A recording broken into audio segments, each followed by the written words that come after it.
Hello ফ্রান্সাইজ পুষ্টে আপনাদের সকলকে স্বাগতম। এই ভিডিওর মাধ্যমে বাংলাদেশ ক্রিকেট সম্পর্কে কিছু আলোচনা করব, এনামুল হক বিজয় সম্পর্কে কিছু আলোচনা করব এবং বিপিএল সম্পর্কে কিছু আলোচনা করব। মূলত বলতে গেলে আসছে বাংলাদেশে বিপিএল অনুষ্ঠিত হবে ডিসেম্বরে, তার আগে নভেম্বরের 30 তারিখ নিলাম, বলতে গেলে আজই নিলাম অনুষ্ঠিত হবে।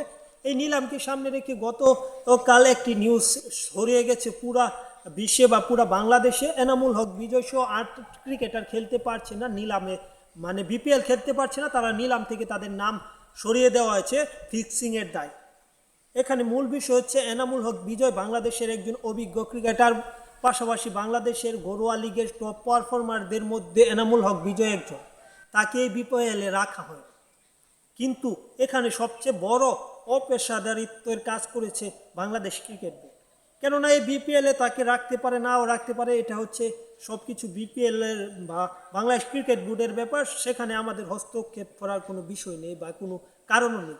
কিন্তু এখন পর্যন্ত গত বিপিএলের যে 30 লক্ষ টাকা, সেই টাকা এখনও পায়নি এনামুল হক বিজয়। এ নিয়ে এনামুল হক বিজয় দুঃখ প্রকাশ করেছে। বাংলাদেশ ক্রিকেট বোর্ডের অনেকে এনামুল হক বিজয় গত রাতে ফোন দিয়েছিল তাদের সাথে কথা বলার জন্য, তাদের সাথে কথা বলবে এবং কি কারণে তাকে এই বিপিএল এর নিলাম থেকে নিলাম প্রত্যাহার করা হয়েছে সেই বিষয়টা জানার জন্য, কিন্তু কেউ তার ফোনটা ধরেনি। সেই হিসেবে এনামুল হক বিজয় দুঃখ প্রকাশ করেছে। পাশাপাশি এনামুল হক বিজয় তিনি জাতীয় দলকে অনেক দিন যাবৎ সার্ভিস দিচ্ছে, কিন্তু তার এই করুণ দশা বাংলাদেশ ক্রিকেটকে কাঁদাবে। কেননা বাংলাদেশ ক্রিকেট এত ভালো করলেও পুরনো যে প্লেয়ারগুলো ছিল তাদের কল্যাণে মূলত বাংলাদেশ ক্রিকেটে এগিয়েছে, তাদেরকেই অবহেলা করছে। দেখা যায় সাকিব আল হাসান, তাকে বাংলাদেশ ক্রিকেটে খেলানো হচ্ছে না বাংলাদেশ দলে। আপনারা বলতে পারেন রাজনীতির কারণে তিনি দলে নেই, অবশ্যই সেটা মানা, রাজনীতির কারণে দলে নেই, কিন্তু তার আগেও বাংলাদেশের সেই গণ অভ্যুত্থানের পরেও বাংলাদেশ দলে খেলেছে সাকিব আল হাসান। পাকিস্তানের বিপক্ষে এবং ইন্ডিয়ার বিপক্ষে সিরিজে তিনি ছিলেন।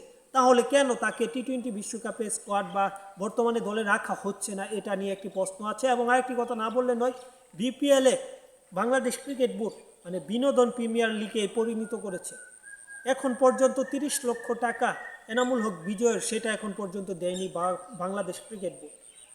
এনামুল গত রাতে একটি সংবাদ সম্মেলনে বা গত রাতে মিডিয়ার সামনে তিনি ফোন আলাপে বলেছে যমুনা টেলিভিশনের, তিনি 30 লক্ষ টাকার জন্য গত 2 থেকে 3 মাস ধরে বাংলাদেশ ক্রিকেট বোর্ডের প্রায় বেশিরভাগ পরিচালকদের সাথে আলোচনা করেছে বা পরিচালকদের কাছে অনুরোধ করেছে, কিন্তু তার টাকা এখনও দেওয়া হয়নি এবং তার টাকা না দিয়ে এবার তাকে বিপিএল থেকে বাদ দেওয়া হয়েছে। এর পিছনে বড় কোনো রাজনীতিবিদের হাত আছে বলে আমি মনে করি।